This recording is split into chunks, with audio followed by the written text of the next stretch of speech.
The void was quiet. Kyle hated the quiet. It was the sound that came after the screaming, after the plasma cooked the air and the bulkheads ripped open. It was the sound of graveyards. And he was flying through one. His ship, the stray dog, was anything but quiet. The old freighter groaned and hissed around him, its reactor core thrumming a low, uneven beat against his boots. It was a comforting racket, a reminder that he was still breathing, still one step ahead of his creditors and 2 steps ahead of the ghosts that haunted his sleep. Outside the cockpit viewport, the carcass of the Levani diplomatic cruiser Starlight's Serenity tumbled in a slow, agonizing spiral. It had been hit hard. Pirate attack? Political assassination? Kale did not care. The Levani were a powerful, arrogant race, all shimmering aesthetics and veiled threats. Seeing one of their prettiest ships reduced to shrapnel and frozen corpses only meant one thing to him: payday. He was a scavenger, a polite term for a grave robber. He picked the bones of ships left for dead on the galactic frontier. It was a miserable living, but it was a living, and it kept him far away from the core worlds, from the military therapists who wanted to talk about the incident at Cygnus 3, and from the pitying eyes of people who did not understand what it meant to be the only survivor. Kale nursed the stray dog through the debris field, his hands moving with practiced ease over the worn controls. His sensors, old but reliable, picked through the wreckage, tagging alloys, power cores, and sealed cargo. Most of it was junk, shattered by explosive decompression. But he was patient. He had learned patience in the mud and blood of a corporate war he never signed up for. "Sam," he said, his voice rough from disuse. "Scan for high-density containers, sealed, biometric or magnetic locks. Ignore the standard stuff." "Scanning," the ship's AI replied, its voice a calm, neutral alto that was the only company Kale kept. "Debris is unstable. Kale, proximity alerts are active. That last impact 3 minutes ago destabilized the cruiser's main spine." "I see it." He eased the ship around a jagged piece of hull plating the size of a small moon. "Just find me something worth the fuel." He had been at this for 3 hours, the pit of his stomach tightening with each worthless scan. The frontier was drying up. Too many scavengers. Not enough war. He was running on fumes, his last score barely covering his docking fees at Tartarus Station. He needed this. "Signal detected," Sam said, pulling Kale from his grim thoughts. "Faint. Very faint. A cryopod. The source is buried deep inside a fragmented cargo container. Sector 49er. Kale grunted. A cryopod. 99 times out of 100, they were empty, their power supplies having failed decades ago. Or they held livestock. Or worse, bait. But this was a diplomatic ship. Diplomats carried valuable things. Diplomats' families. High-value biological samples. "It's weak, Sam. Is the occupant alive?" "Signals are too degraded to determine life signs. It is, however, Levani tech, high grade, military or royal encryption on the transponder." Royal. Kale's greasy hair stood on end. He hated royals. He hated the Levani, but royal meant valuable. "All right, I am going in. Keep the engines hot. If anything bigger than a comms drone warps in, you get us the hell out." "Acknowledged. Be careful. Kale, the container is pinned by the primary engine manifold. It is not stable." "Nothing ever is." He suited up, the familiar pressure of the vac suit closing in around him. He hated this part, too. Outside the ship, the silence was absolute. It clawed at him. He grabbed his cutting torch and his rig, cycled the airlock, and kicked off into the void. The wreck was beautiful in its destruction. Starlight glittered on fields of frozen oxygen, and the ruptured hull exposed the ship's intricate bone-white structure. He navigated the wreckage with the grim efficiency of a man who had done this 1,000 times.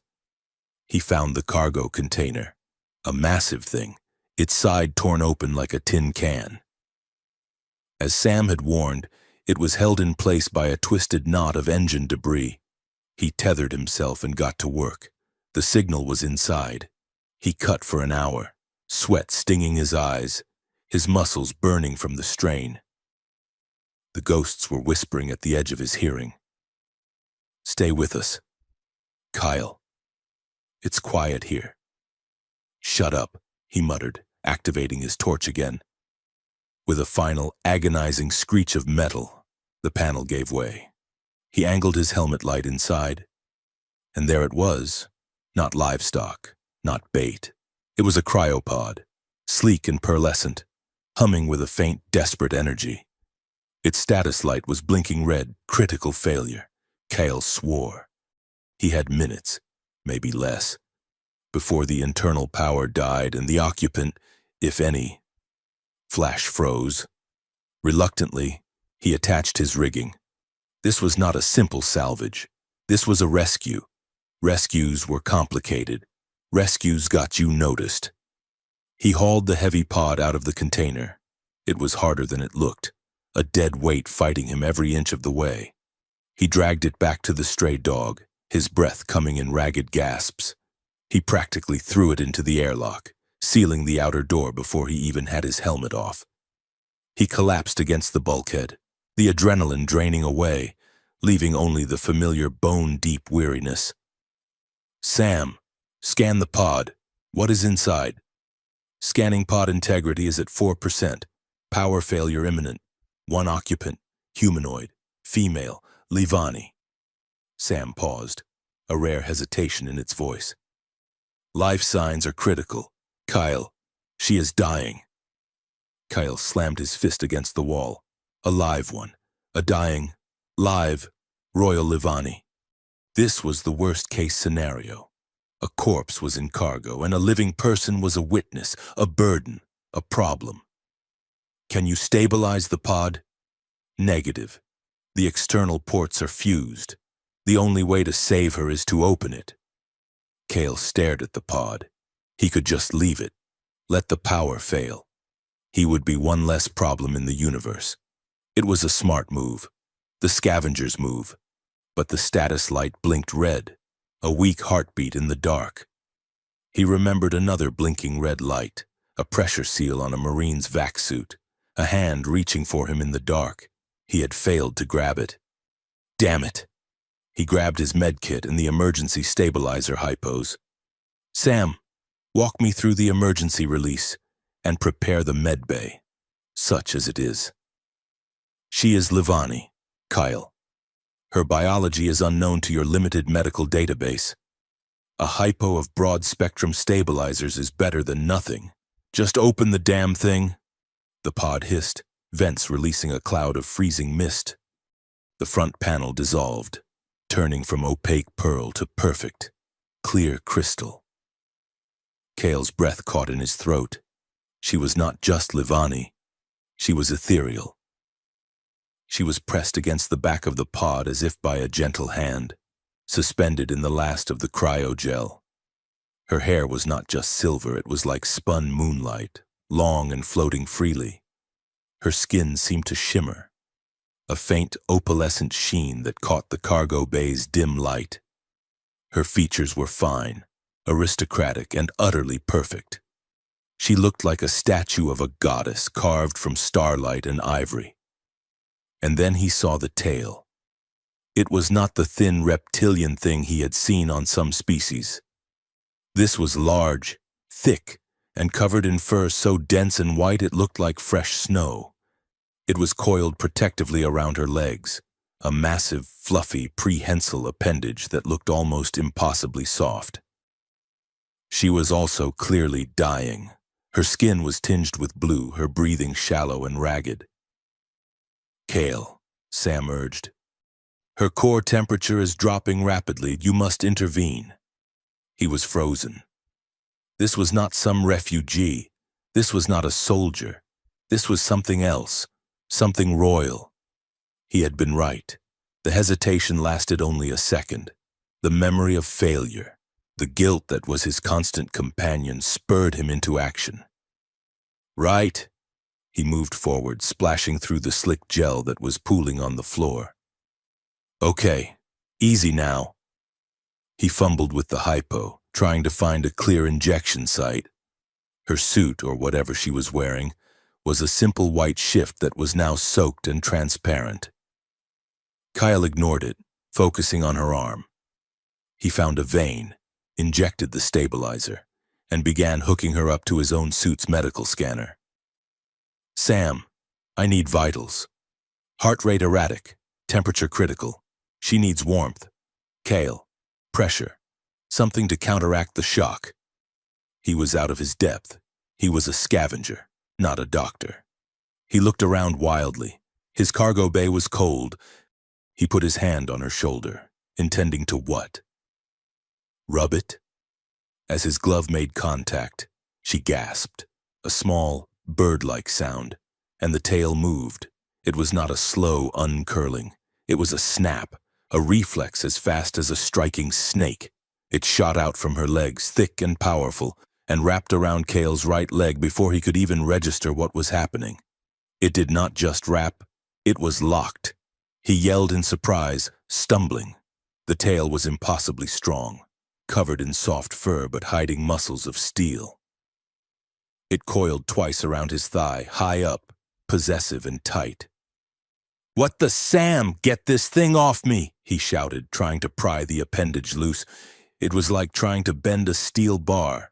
His wrist scanner, the one wired into his suit, suddenly went berserk. It lit up, flashing a bright, angry red. "Warning!" The scanner's synthesized voice blared. "Biometric bond initiated. Livani protocol. Do not remove." Like hell. Kale pulled harder, but the tail only tightened, sending a jolt of strange electric warmth through his suit. "Kale," Sam's voice cut through his panic, sharp and alarmed. "Stop. You are interfering with an ancient protocol. My sensors are picking up a biometric handshake. Your suit scanner and her tail are exchanging data. It's grabbing me. Kale, listen to me." Sam's voice was deadly serious. "You have been marked as claimed by a Livani royal. Legal obligations apply." Kyle froze. The humid air of the cargo bay felt suddenly icy cold. Claimed? What in the seven hells does that mean? The data is archaic, fragmented. It refers to a life bond or protectorate claim. It is a possessive, binding, legal, and biological contract, initiated by Livani royals during periods of extreme duress.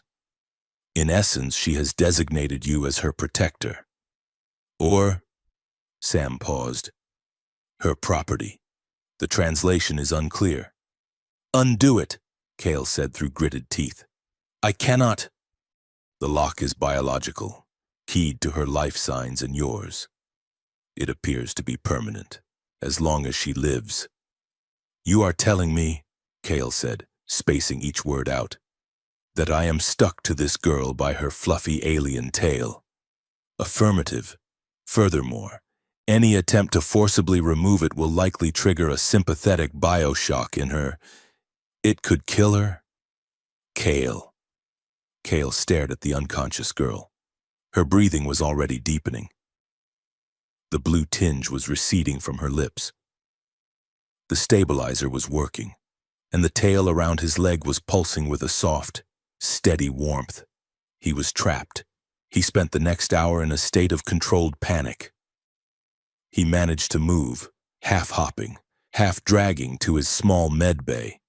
He got the girl out of the pod and onto the single diagnostic cot. The tail, to his horror, stayed attached. It was long enough that he could lay her down while he stood beside the cot, a prisoner on a furry leash. He ran the diagnostics. She was Livani, yes, but the scanner kept flagging anomalies. Her cellular structure was different, more resilient, and the tail was an incredibly complex organ, with a neural network as dense as a human spinal cord. It was, in effect, a second brain. He stood there for a long time, watching her breathe. The absurdity of the situation was crushing. He was a lone wolf. He did not have partners. He did not do claimed. He was checking his scanner again, reading the fine print of the legal obligations Sam had found, phrases like duty of care and bound by honor, when her eyes snapped open. They were not blue or brown. They were a deep, luminous amethyst, and they were staring right at him. She sat up, a movement as fluid as water. The tail tightened on his leg, making him wince. She looked at the sterile wall of the medbay, then at her own hands, then at him. Her gaze was not one of fear. It was one of profound, regal confusion. She tilted her head, her silver hair spilling over her shoulders. Then she spoke, her voice a soft, formal whisper, her accent unlike anything he had ever heard. It was old, impossibly aristocratic. "Bonded male?" she asked, her amethyst eyes locking on his. Cale's blood ran cold. He was stunned, skeptical, and utterly terrified. "I am not your bonded anything, lady, and I want you to tell your tail to let go of my leg." She looked down, as if just noticing the connection. She saw her thick white tail wrapped snugly around his thigh. A faint rosy blush spread across her shimmering cheeks. She did not, however, seem to know how to make it move. It was clear the action had been instinctive, unconscious. She looked back at him, her memory obviously fragmented. "Where is this place?" "My ship, the stray dog," Cale said, his voice flat. "I found you in a wreck. You were dying." Her eyes widened. She touched her chest, her neck, as if checking for wounds.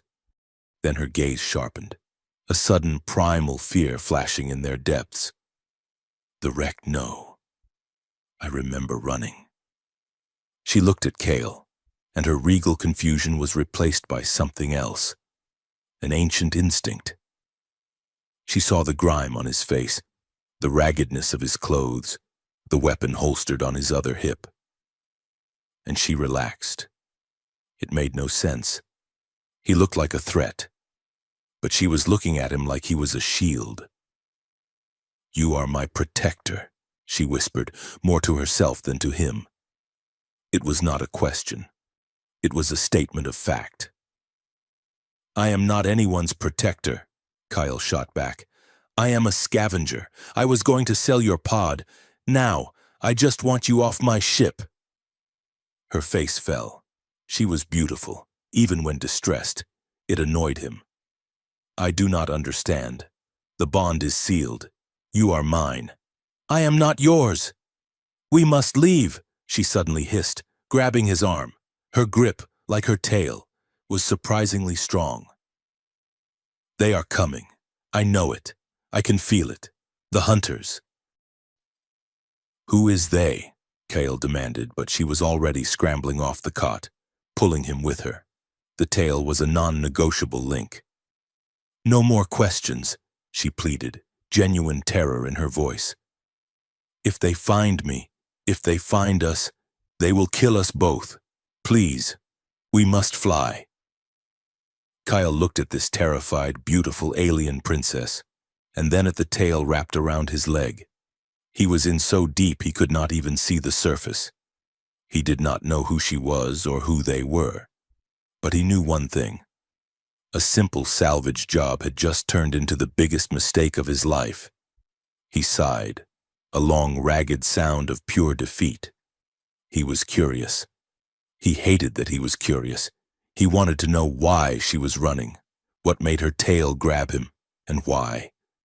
Despite the sheer insanity of it all, a part of him, the part that still remembered how to be a soldier, wanted to keep her safe. "Fine," he grumbled, moving toward the cockpit, dragging her along. "We fly, but we are going to a neutral station, the Citadel. I am finding someone to get this thing off me, and then you are on your own. Deal?" She nodded, her amethyst eyes wide and grateful. "Deal." Shaul set the coordinates, the stray dog's engines whining as they powered up for the jump. He was strapping into his pilot's chair, with her standing awkwardly beside him, tethered by the tail, when Sam's voice cut in again. "Kale," the AI said, "I encourage you to look at the primary comms channel. A new priority alert has been flagged on all bounty networks, sector-wide. It just came in." "I am a little busy, Sam. I think you need to see it. It is from the Levani Empire, highest authority." A knot of dread tightened in Kale's stomach. "Put it up." The main viewport split. On one side was the starfield, ready for the jump. On the other was a flashing, high-priority bounty. "Missing Levani royal asset." The text blared in stark official script. "Do not harm. High value. Recovery alive is paramount. Discretion advised." And beneath the text was a picture, a high-resolution formal portrait of the girl standing next to him. She was wearing elaborate robes, her silver hair braided with jewels, but it was unmistakably her. Princess Nyari. Kale stared at the bounty, then at the girl, then at the tail wrapped immovably around his leg. He was no longer just entangled. He was a target, and he was claimed. The stray dog was not built for two, especially not when one of them was a princess with a tail that seemed to have a mind of its own. They had jumped from the debris field, the shriek of the FTL drive a welcome noise that covered the suffocating silence between them. Kale had flown for 12 hours straight, pushing the old freighter to its limits, his body thrumming with adrenaline and a deep, unfamiliar dread. He had finally set the autopilot on a meandering course toward the Citadel, a neutral station where, he prayed, he could find someone to dissolve this ridiculous furry shackle. He learned, to his immense relief, that the tail did not stay locked to him permanently. After she had calmed down, and after he had growled at her for 10 minutes, she had blushed, her shimmer skin taking on a rosy hue. She had concentrated. Her amethyst eyes squeezed shut, and the tail had reluctantly uncoiled from his thigh. The sense of release was so profound he almost collapsed. But the bond Sam had warned him about was still active. His wrist scanner showed a new, permanent icon, a stylized, three-pronged Levani crest. He was marked. The problem, he discovered, was that the tail was an emotional barometer, and Nyari, it turned out, was an emotional wreck. The first time she fell asleep, curled on the spare cot in the cargo hold, he refused to give her his bunk. He woke to a soft, furry pressure around his ankle.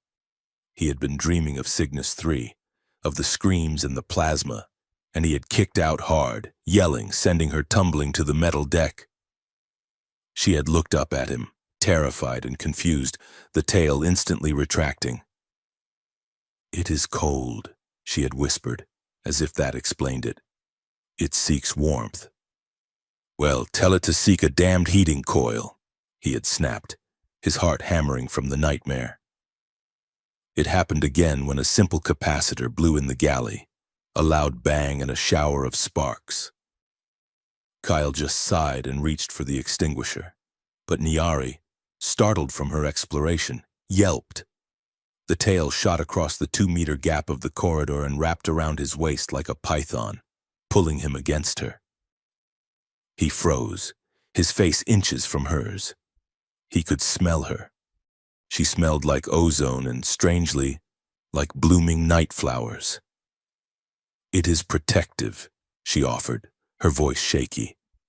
"Nyari," he said, his voice a low growl. "Control your appendage." "I am trying. I have not done this since I was a child." He pushed himself away, frustrated and flushed. He was a hardened veteran, a lone scavenger who had faced down pirate warlords and corporate enforcers, and he was being consistently thoroughly unnerved by a piece of alien fluff. The involuntary intimacy was driving him insane. He was a man who valued his personal space, and this girl and her tail were treating it like an open border. But it was not all bad, and that, he decided, was the worst part. She was curious. His ship, a wreck by anyone else's standards, was a museum to her. She drifted through the living quarters, her bare feet silent on the grating. She touched his worn flight jacket, his collection of pre-expansion Earth coins, his synth nutrient dispenser.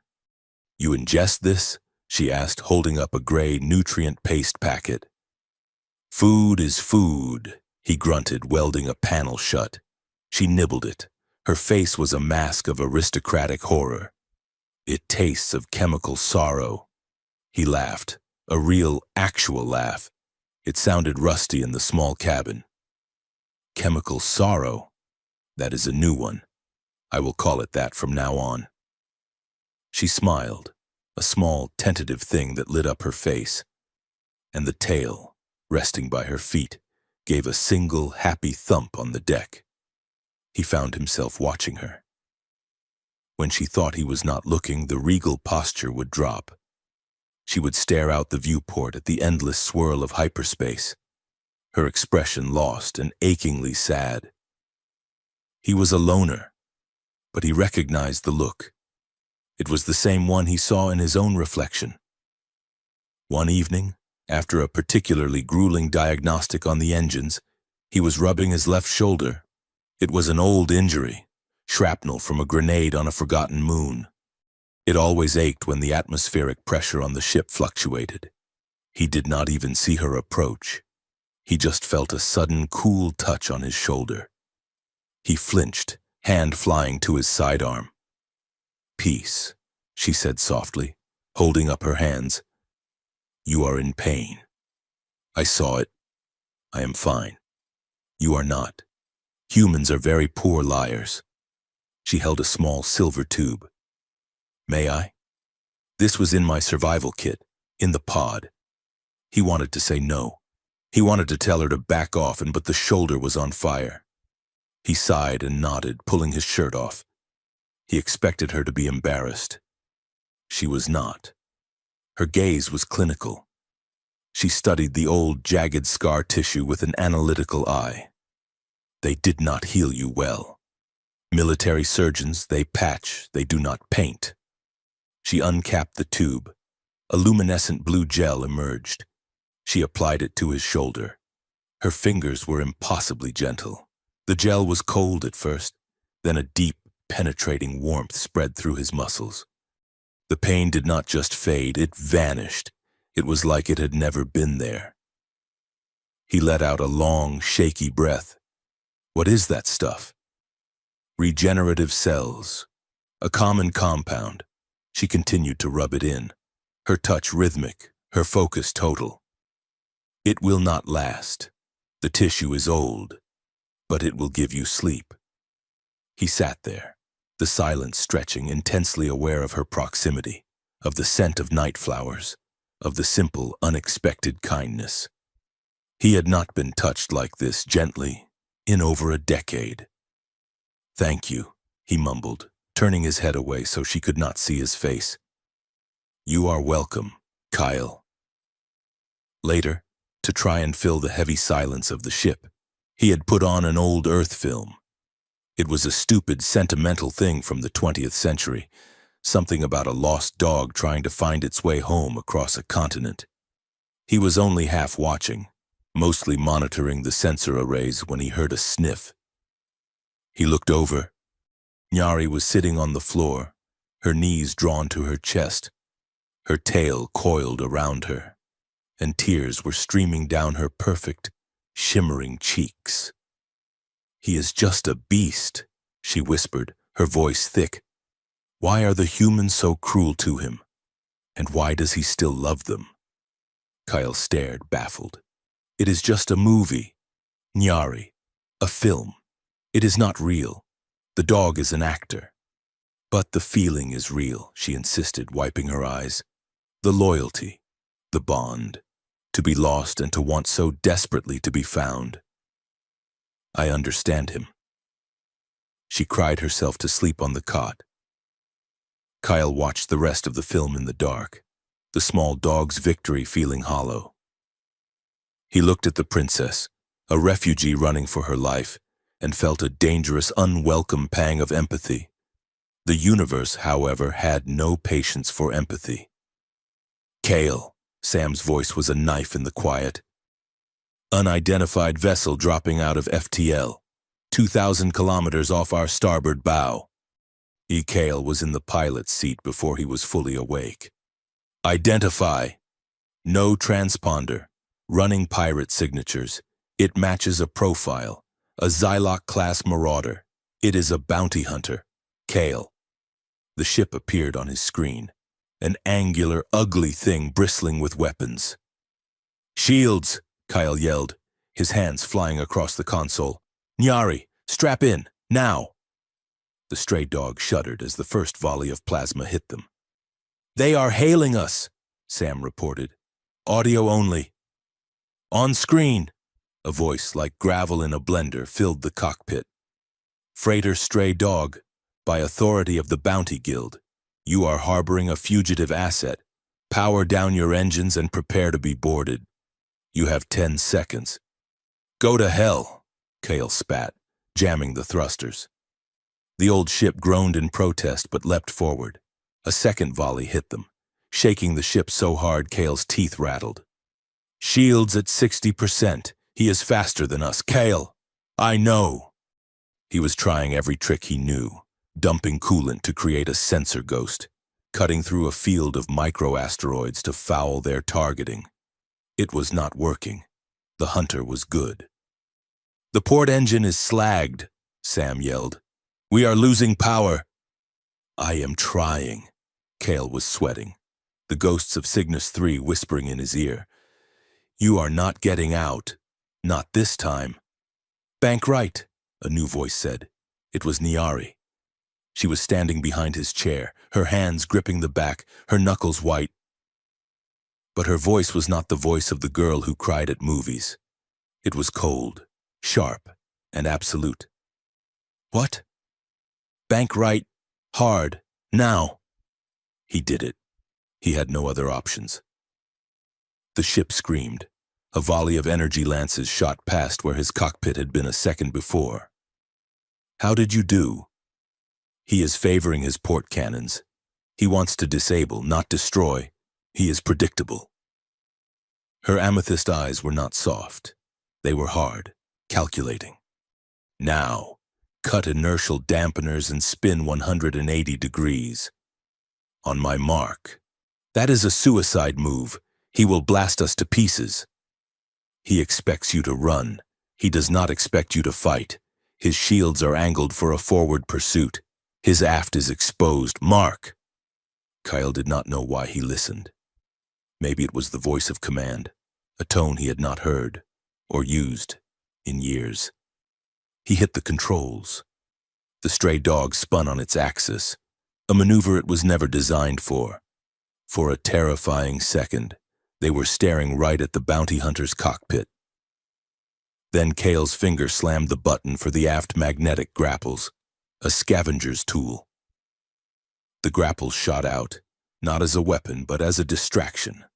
The hunter, shocked, fired wildly. Now! Full power to the remaining engine, Nyari commanded. Dive into the asteroid's shadow.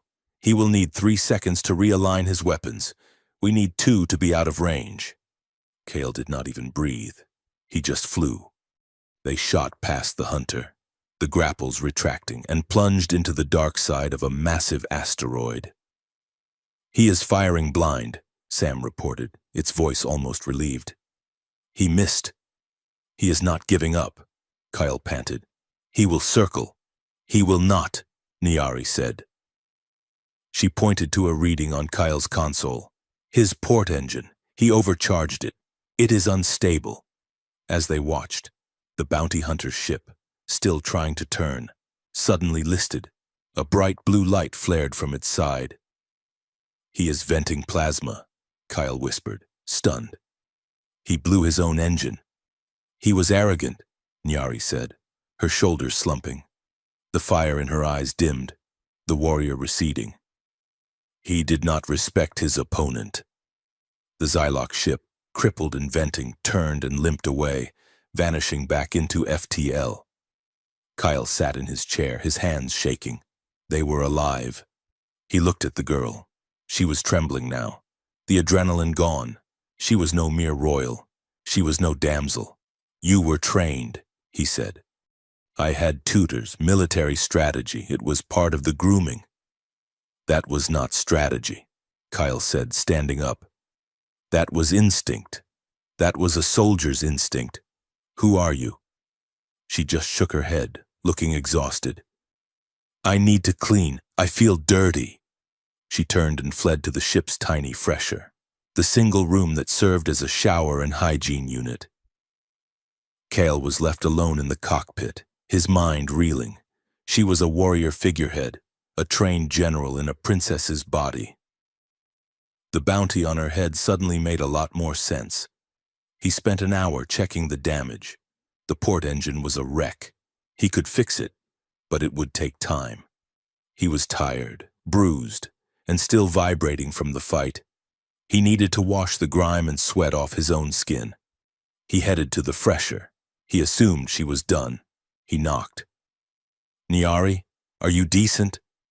He heard a faint click. He took it as confirmation.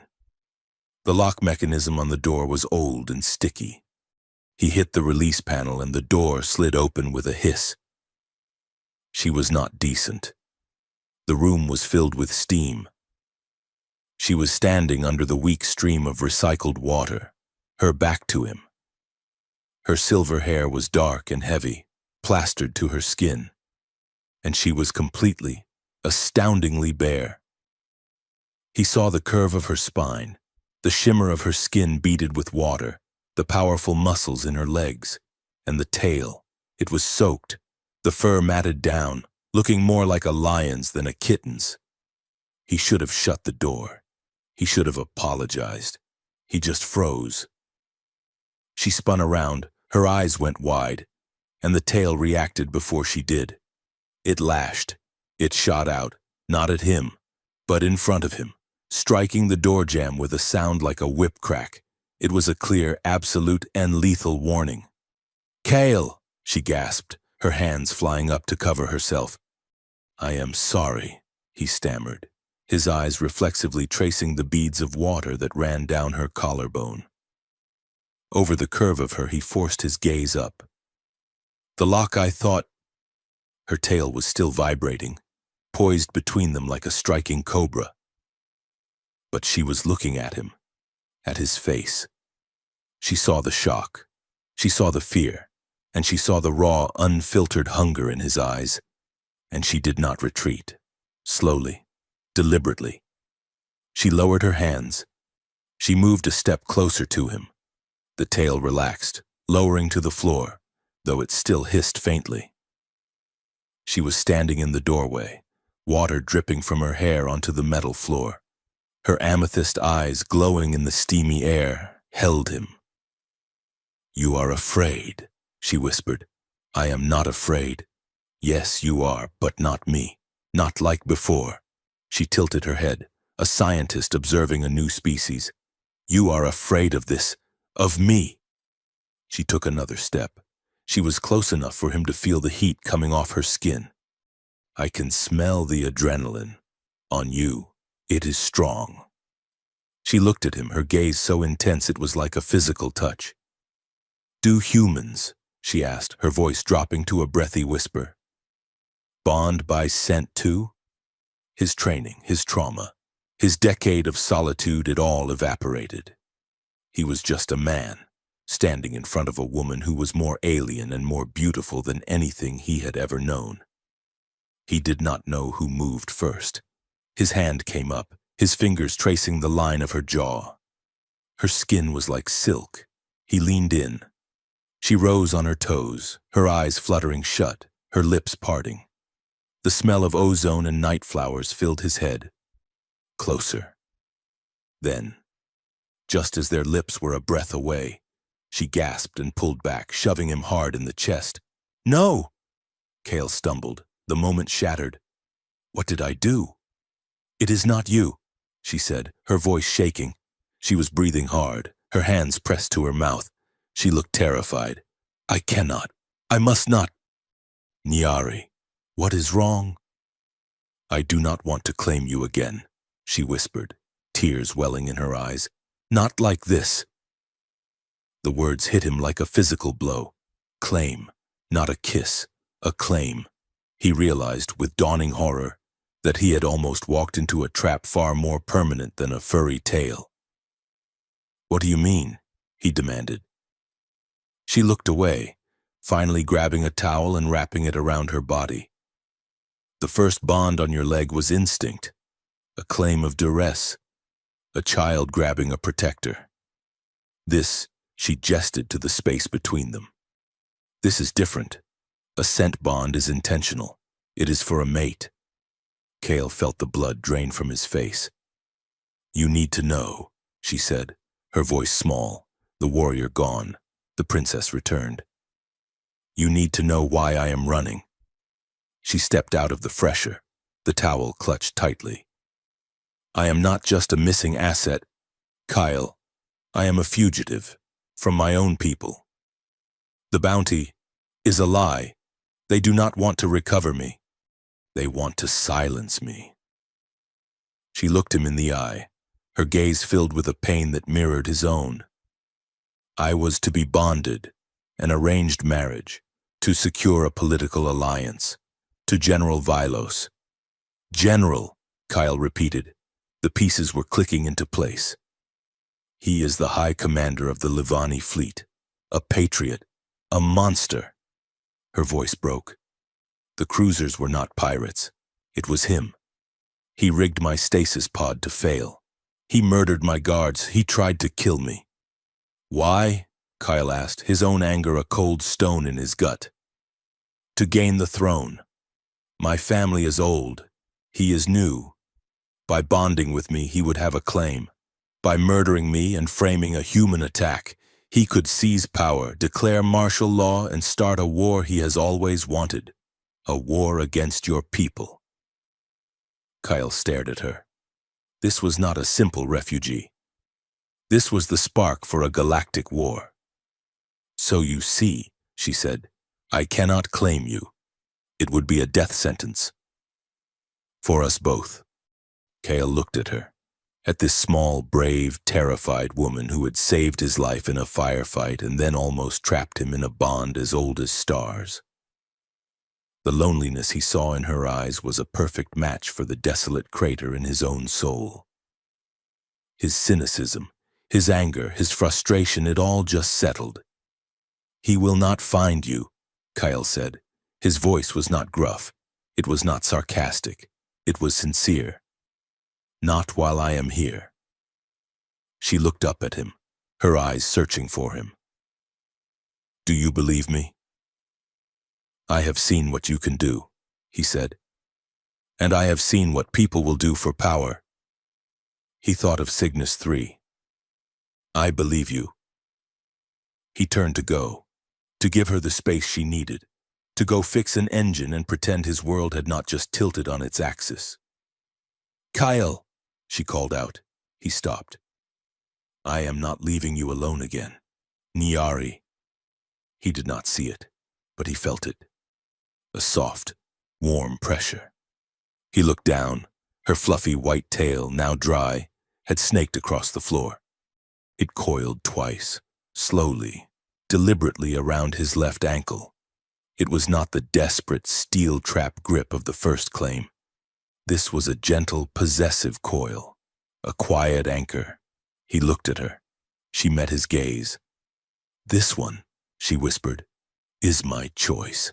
He nodded. He did not ask her to remove it.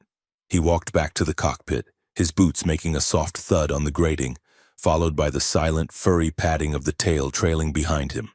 It stayed there, and K.D. Ale, for the first time in a very long time, did not feel entirely alone. Black Point Station was a tumor on the side of the galaxy, It was an ugly, rusted sprawl of docking pylons and pressurized habitats clinging to a rogue asteroid in the uncontrolled territories. It smelled of recycled air, ozone, and the desperate sweat of a million beings who did not want to be found.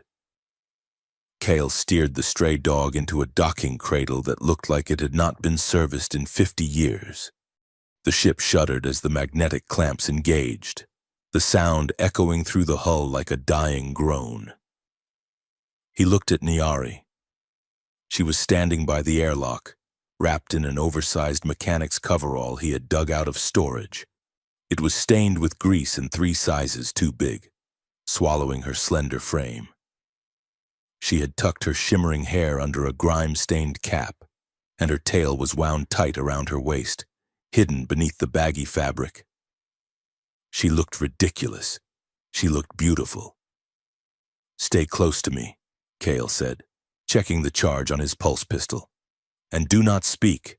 Your accent screams high-core nobility. In this place, that is not a status symbol. It has a price tag." Nyari nodded, her amethyst eyes wide as she took in the view through the airlock porthole. The station outside was a neon-lit nightmare of shadowy figures and flickering holograms. "I understand," she whispered. "I am just a mechanic. You are a mute mechanic," Kyle corrected. They stepped out into the station. The gravity plating was uneven, making the floor feel like it was tilting beneath their feet. The air was thick and humid, carrying the scent of frying oil and cheap narcotics. Cale moved with the aggressive confidence of a local, his shoulders hunched, his eyes scanning the crowd. Nyari stayed glued to his side, her hand gripping the back of his jacket. They navigated the bazaar, a chaotic labyrinth of stalls selling everything from illegal organ upgrades to salvage permits. Cale needed to find Jax, a frantic, paranoid information broker he had worked with during the corporate wars. Jax could wipe a ship's transponder code and forge identification papers that would pass a cursory guild scan. He found Jax in a backroom gambling den called the Rust Pit. The hacker was a twitchy man with cybernetic implants replacing his eyes, giving him the appearance of a frantic insect. "Cale," Jax hissed, his mechanical irises whirring as they focused. "You look like hell, and you smell like a Livani diplomatic pouch." "Keep your voice down," Cale said, sliding a credit chip across the sticky table. "I need new papers, 2 sets, and a complete scrub of my ship's registry." Jax picked up the chip, weighing it. "This is barely enough for the scrub." "Who is the baggage?" He gestured to Nyari, who was standing by the doorway, trying to look inconspicuous and failing miserably. She was staring at a holographic dancer on a nearby table with a mix of fascination and horror. "She is just cargo," Cale said. "Do the job, Jax." While Cale haggled over the price of anonymity, Nyari's attention drifted. She had never seen poverty before. She had never seen the raw, chaotic vibrancy of the lower classes. It was terrifying and mesmerizing. She wandered a few steps away from the booth, drawn to a stall selling glowing, shifting crystals that reminded her of the meditation gardens in her homeworld. She reached out to touch one. "Alert. Subject identified." The mechanical voice came from above. Nyari looked up. Hovering 3 feet above her head was a spherical drone, its lens shutter clicking rapidly. It was a tabloid bot, a gazer, programmed to scan crowds for bounties or celebrities to sell to the galactic news feeds. Nyari froze. She raised her hand to shield her face, but the drone dipped lower, a red laser grid scanning her retinal pattern. "Match confirmed. Livani Royal Asset. Priority upload initiated." Cale heard the robotic chime. He spun around, his hand already going for his gun. He saw the drone, the red light washing over Nyari, and the sudden, horrifying realization on her face. "Run!" Cale roared. He fired. The pulse bolt shattered the drone into sparking plastic. but the damage was done.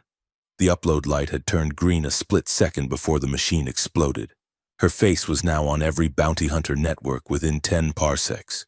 The gambling den went silent. Then, every head turned toward them. Greed was a universal language, and the bounty on a Livani princess was enough to buy a moon. Go! Kale grabbed Nyari's hand, hauling her toward the service exit. They burst into the alleyway just as the first shouts erupted behind them. But it was not the bar patrons Kale was worried about. A shadow detached itself from the roof of the opposing building. It landed silently, a sleek, armored figure in matte black plating. Then another landed, and another, 3 of them. They did not look like ragtag bounty hunters. They moved with fluid, synchronized lethality, Livani enforcers. Nyari gasped, stumbling as Kale yanked her forward, the silent guard. The lead enforcer raised a weapon that looked like a tuning fork. A suppressor field hummed to life, dampening the sound of the chaotic street, creating a bubble of terrifying silence around them. Kale shoved Nyari behind a dumpster just as the air where she had been standing shimmered and boiled. Sonic weaponry. It cooked the target from the inside out without breaking the skin. "Trash chute!" Kale yelled, kicking open a rusted grate in the ground. He did not wait for her to agree. He pushed her into the dark hole and jumped in after her. They slid down a slick, spiraling metal tube, the smell of rotting bio-waste rushing up to meet them. They landed hard in a pile of refuse. They were in the station's waste processing levels, a maze of tunnels and conveyor belts moving mountains of trash toward the incinerators. "They are tracking us by thermal," Kale shouted over the roar of the machinery. "We need to keep moving. The heat from the incinerators will mask us if we get deeper." They ran. Kale led the way, his boots slipping on the grime. Nyari was surprisingly fast, her agility serving her well as she vaulted over pipes and debris. But the enforcers were relentless. They could hear the metallic clang of armored boots on the gantries above them. A sniper shot hissed through the air, silent and deadly. It missed Nyari by an inch, vaporizing a metal stanchion next to her head. "Down!" Kyle tackled her, rolling them both under a heavy conveyor belt. Another shot struck the ground where Kale's leg had been. He grunted, a sharp, wet sound. "Kale," Nyari whispered, her hands clutching his jacket. "I am fine. Move." They crawled through the muck, navigating the labyrinth of the Undercity. The enforcers were herding them, pushing them toward a dead end. Kyle could feel the trap closing. He saw a heavy maintenance hatch half hidden by slime. "There!" he wheezed. He blew the lock with his pistol and shoved the heavy door open. They spilled into a dark, damp chamber, the sound of rushing water echoing around them. It was an old sewer overflow cistern, long abandoned. Kyle slammed the hatch shut and welded it with a fusion strip from his belt. The white-hot magnesium hissed, sealing the metal. "We are safe," he said, leaning back against the door. For a minute. Then he slid down the wall, his legs giving out. "Kyle!" Nyari scrambled to him. In the dim light of the fusion strip's fading glow, she saw the blood. It was dark and profuse, soaking the side of his jacket. The sonic round had not hit him directly, but the grazing impact had ruptured the armor and torn a jagged gash in his side, just above the hip. "You are hurt," she cried, her hands hovering over the wound, afraid to touch it. "Just a scratch." Kale lied, his face gray. "It is deep. You are losing thermal cohesion." Nyari ripped the mechanic's cap off her head, her silver hair tumbling down. She tore open his jacket, exposing the wound. It was ugly, the flesh cauterized in spots and weeping blood in others. "I need a med kit," Kale rasped, his vision tunneling. "We have none," she said, panic rising in her voice. "But I can help." She looked at him, her eyes glowing in the darkness. She bit her lip, hesitation warring with desperation. Then, she leaned forward. "What are you doing?" Kale asked weakly. "Trust me," she whispered. She brought her hand to her mouth and licked her fingers. Her saliva was not clear.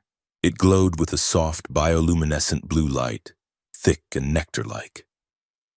She gently pressed her fingers into his wound. Kale hissed, his body arching off the cold floor.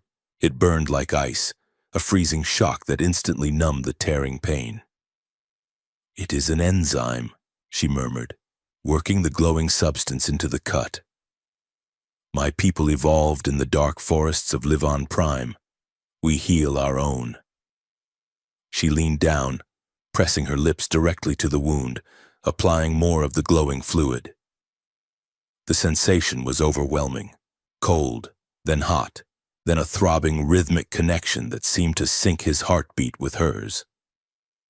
As she worked, her tail, freed from the coveralls, moved on its own accord. It swept around him, large and soft, creating a cocoon of warmth against the damp chill of the sewer. Kyle watched her, his head spinning. The pain was fading, replaced by a heady, floating sensation. He reached out, his hand tangling in her silver hair. "Nyari," she pulled back, her mouth glowing faintly blue, her eyes wide and vulnerable. The wound on his side was already sealing, the skin knitting together under a web of dried, luminescent light. "You saved me," he whispered. "You saved me first," she replied. The adrenaline of the chase was crashing, leaving them both raw and exposed. The darkness of the chamber felt heavy, intimate.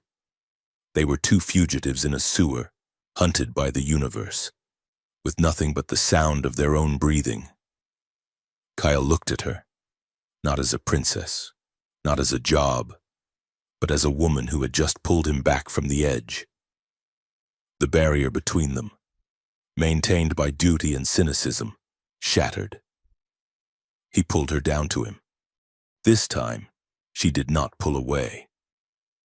The kiss was not gentle. It was desperate. It tasted of fear and survival and the strange, sweet ozone of her biology.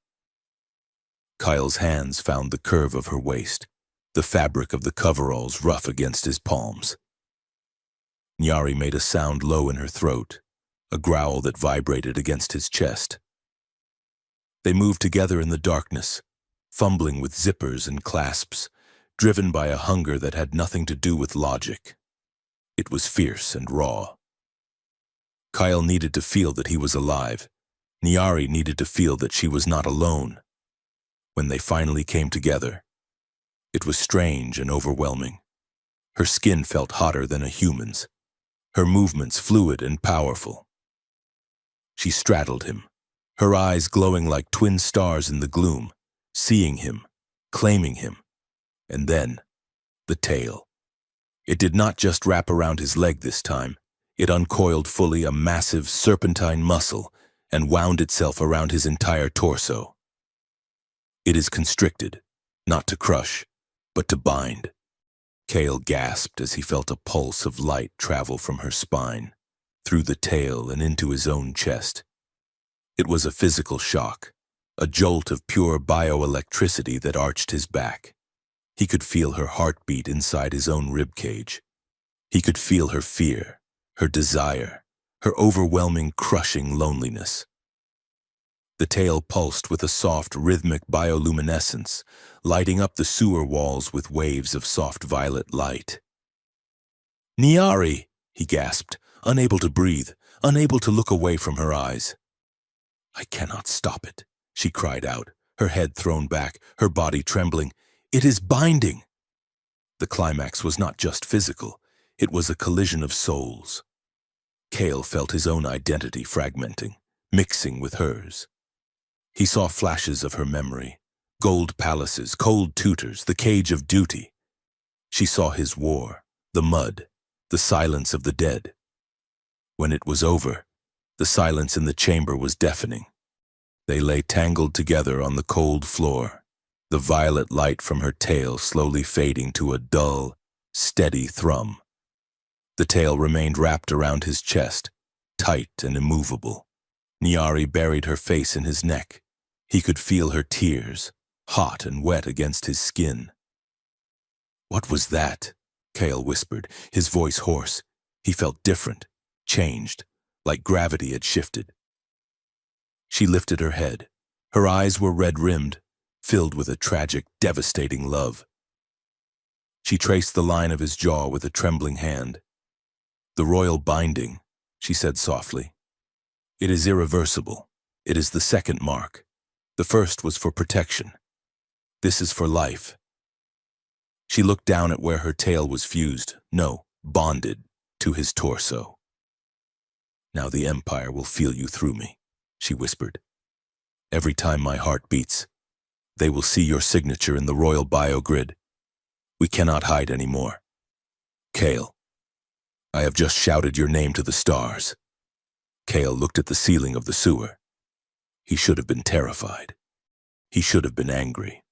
He was a man who valued his freedom above all else, and he had just been permanently shackled to a walking target. But he felt anchored. For the first time since the war, the ghosts were silent. "We will survive," he said.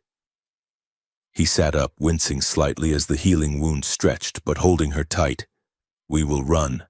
We will find a way." "No," she sobbed. "You do not understand. My people in the high caste do not allow this. A hybrid bond is an abomination. They will not just kill us. They will erase us." "I do not care what they allow," Kyle said, his voice hardening. "You are mine now, and I am yours. That is the deal." A chime from Kale's belt interrupted them. It was his data pad, the secure line. "Jax," Kale muttered. He reached for the device, awkwardly maneuvering around the tail that still held him fast. He activated the comms. "Kale?" Jax's voice was frantic, distorted by static. "Are you alive?" "Barely. We are in the sewers. Did you scrub the ID?" "Forget the ID," Jax screamed. "Kale, I decrypted the data block from the drone scan. I thought I could sell the location data, but I dug deeper. I found the embedded code in her genetic marker. What are you talking about? The girl, the princess?" "Kale, listen to me. Her DNA is not just Livani. It contains a dormant sequence, a cipher key. Get to the point. Jax. The point is that her genome matches yours. Not just yours, but human archaic baseline." Kale. The Livani did not evolve on Liven Prime. They were made. They are a genetic offshoot of humanity from the first expansion, modified for high-gravity worlds. Kale froze. He looked at Nyari. She was staring at the data pad, her face pale. "That is impossible," she whispered. "The sacred texts say we are the first children of the stars. Humans are less." Jax heard her. "It is a lie, princess. A 10,000-year-old lie to keep the ruling caste in power. You are not gods. You are just upgraded humans. And your blood, your specific bloodline, carries the proof. That is why Velos wants you dead. He does not just want the throne. He wants to bury the truth. If this gets out, the entire Livani religion, their government, their supremacy, it all collapses." The connection crackled. "They are at my door," Jax screamed. "They found me. Uploading the full file to your pad now. Run! Kyle! Root!" The line went dead. Kale stared at the device in his hand. The screen flashed. File received. Encryption. Royal genome. He looked at Nyari. The violet light of her tail was reflecting in her eyes, which were wide with the shattering of her entire worldview. She was not just a princess. She was the key to a history that had been stolen. "They are going to kill him," Kale said, standing up and pulling Nyari with him. The tail loosened slightly to allow movement, but stayed wrapped around his waist, a glowing band of solidarity. "And they are coming for us next," Nyari said. her voice trembling but gaining strength.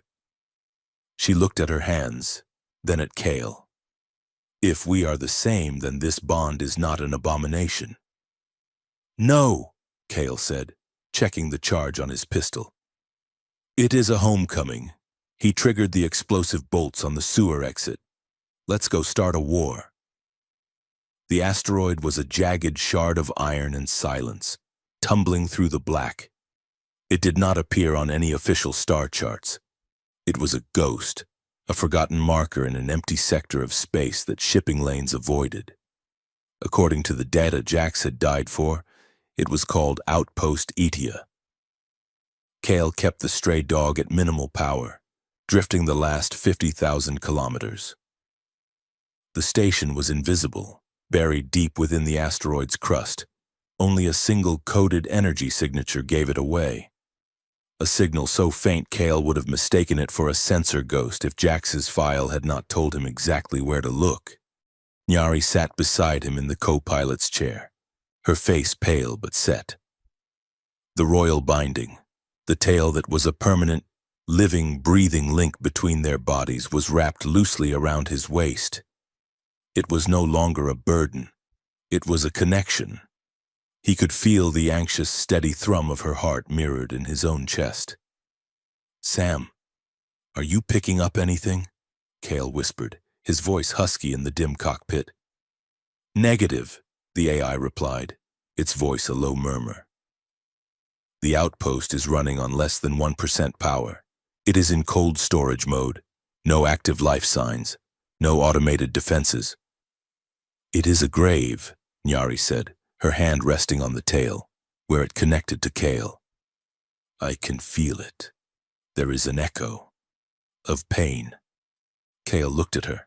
Her telepathic or empathic abilities were growing stronger, or at least she was becoming more aware of them. Well, we are here to rob the grave. Let's hope the dead stay dead. He docked the stray dog in a lightless, pressurized hangar bay that smelled of dust and ozone. The station's atmosphere was thin, stale, but breathable. They stepped out onto the deck, the only sound their boots on the metal grating. The outpost was a time capsule of horrors. It was built with Livani aesthetics, sweeping curves, opalescent walls, organic-looking structures. But it was a laboratory, a cold, sterile place where living things had been cataloged and dismantled. This way, Nyari said, pulling him toward a central lift. The primary data core is below the habitat levels. How do you know? The architecture. It is built to protect the research first, and the researchers second. A military design. She touched a dead control panel. It did not respond. Kyle used his cutting torch to open the doors, and they descended into the darkness, their helmet lights cutting twin beams through the gloom. The lab was worse than the hangar. They found containment pods, dozens of them, all dark. Most were empty, some were not. They held small, twisted shapes, failures preserved in dark fluid. By the first stars, Nyari whispered, her hand flying to her mouth. Do not look, Kyle said, his voice flat. He had seen worse on Cygnus 3. This was just tidier.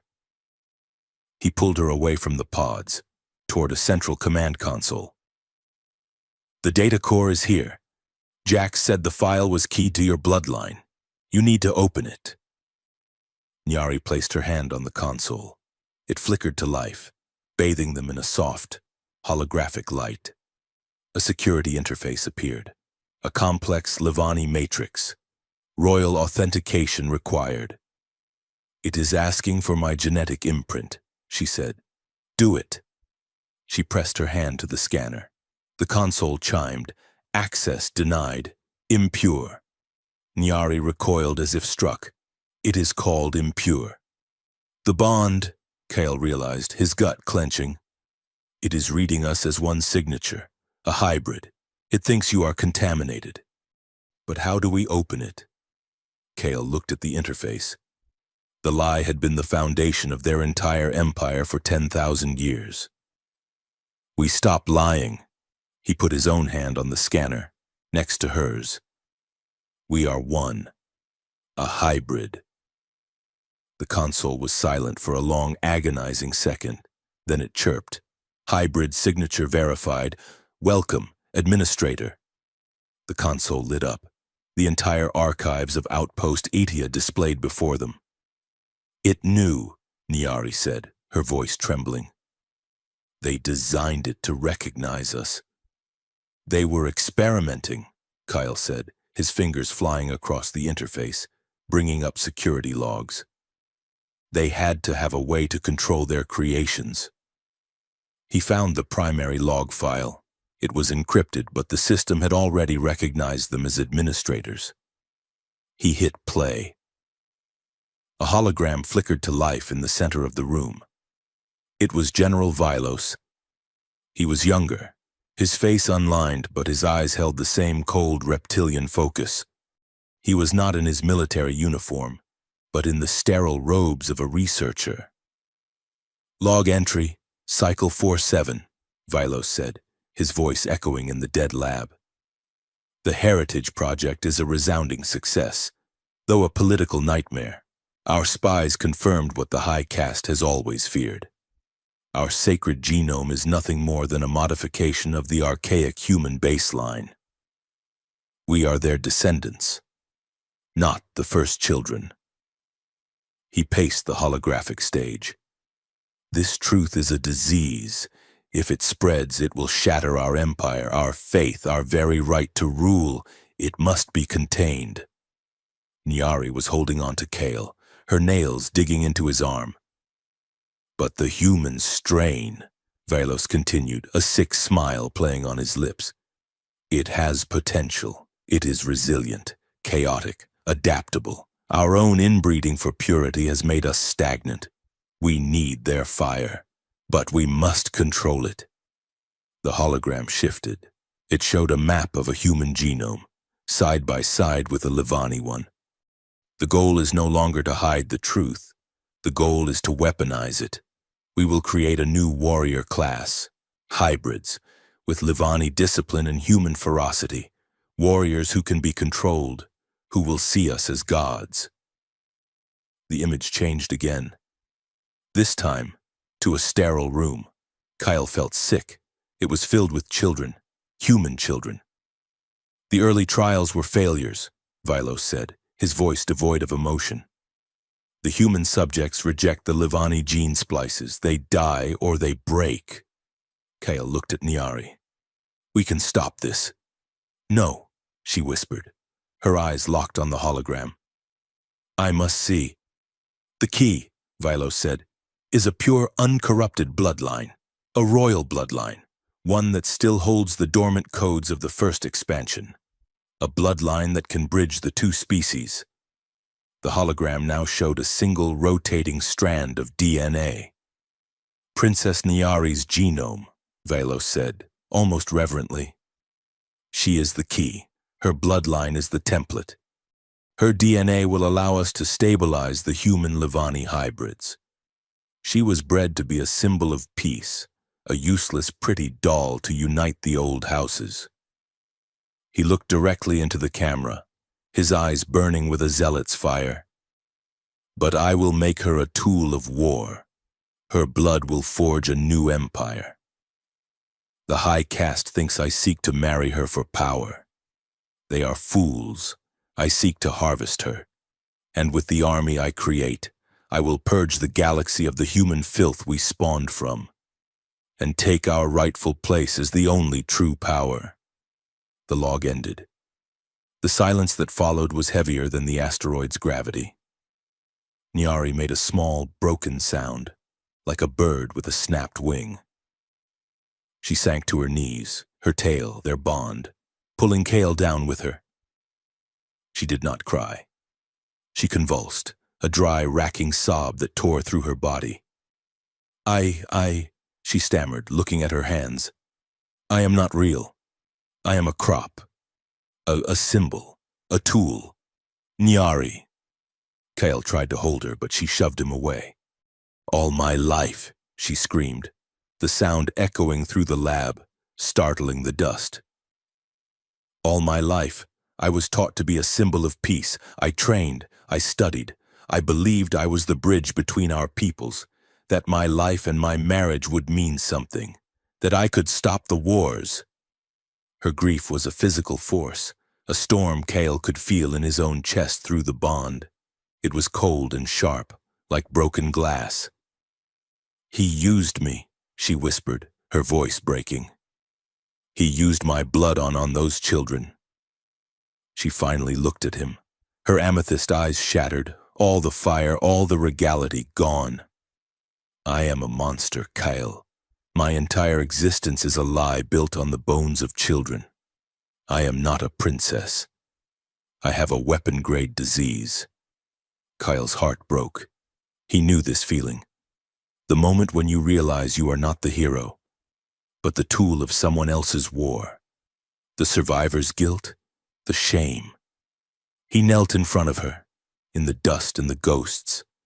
He grabbed her face, forcing her to look at him. "No," he said, his voice rough. "You are not. Do you hear me? You are not Vylos. You are not your bloodline. But the children, the experiments. He did that. He twisted what you are, but he does not get to define you." He put his forehead against hers. He could feel her trembling. The bond between them was a raw, exposed nerve. "I know what it feels like," he whispered, the admission costing him more than he could have imagined. "To be the only one who walks away.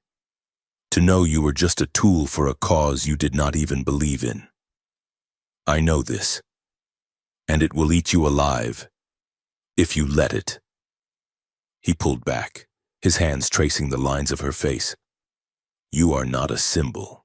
You are not a tool. You are Nyari. You are the woman who saved my life in a firefight. You are the woman who cried at a stupid dog movie. You are the woman who healed me in a sewer. That is who you are." She was crying now, real tears that tracked lines through the grime on her face. "Whatever you are," Kyle said, his voice thick. "Whatever they made you from, human, Livani, first child, whatever. I do not care. I choose you." He kissed her. It was not like the sewer. It was not desperate or raw, and that it was a conscious choice. It was a promise. It was him, a broken soldier, and her, a shattered princess, deciding to be whole, together. She kissed him back, pouring all her grief, all her rage, and all her sudden, terrifying hope into it. The bond between them, the tail around his waist, pulsed with a warm, steady light, no longer violet, but a soft, gentle gold. They held each other in the ruins of the lab, two broken pieces fitting together. "Kale." Sam's voice was a needle puncturing the moment. It was tight, frightened. "Kale, multiple warp signatures just dropped out of FTL. They are Livani, High Commander class. They are hailing the outpost. It is General Velos." Kale and Nyari broke apart, their eyes wide. "He is here," Nyari whispered, terror replacing hope. He felt the archive open. He knew we would come. Kale was already on his feet, pulling her up. The soldier was back. "Good," Kale said, a grim smile on his face. "He came to us. It saves us the trip." He looked around the lab, his eyes falling on the main power conduits running from the asteroid's unstable core. "Sam," he said, tapping his comm. "Can you overload the station's core from here?" "I can, Kyle." But it was a catastrophic detonation. It would destroy the entire asteroid, and us with it. "Not us, just them." Kale ran to the wall panel, ripping it open. "Nyari, I need you to go back to the stray dog. Get the engines hot." "I am not leaving you," she yelled, the fire returning to her eyes. "You are not. You are my getaway driver." He began rigging a bypass. "I am setting a dead man's switch. When I hit this, we will have maybe 5 minutes to get clear before this whole rock becomes a star. Velos wants a war.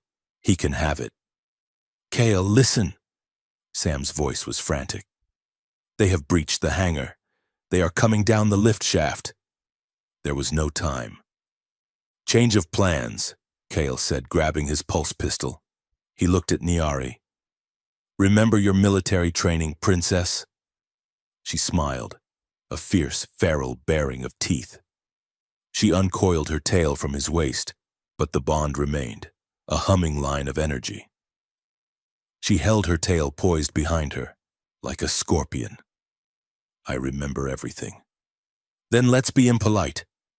Kale triggered the first explosion, blowing the main door to the lab. It sealed them in, but it also ruptured the primary hull. Warning, Sam beeped. Hull breach, catastrophic decompression. Gravity failure is imminent. The station groaned as the air was sucked out. A vortex of dust and debris and preserved, dead things flew past them. Then, silence and weightlessness. They were in zero gravity. Kale used his suit thrusters to stabilize. Nyari did not need them. She flew. She kicked off the wall, using her tail as a rudder, a third limb, moving with a grace that was both alien and terrifying. The door on the far side of the lab exploded inwards. 3 Livani enforcers clad in black armor floated in, their weapons raised. Kyle fired, but they were shielded. He was a ground pounder, not a zero-G fighter. Nyari was not. She shot through the debris like a bullet. She wrapped her tail around one enforcer's neck, using the momentum to spin and kick the second one into a support beam. She used her telepathic push, a focused blast of mental energy that scrambled their comms and made their heads ring. Kyle, seeing his opening, fired his grappling magnet.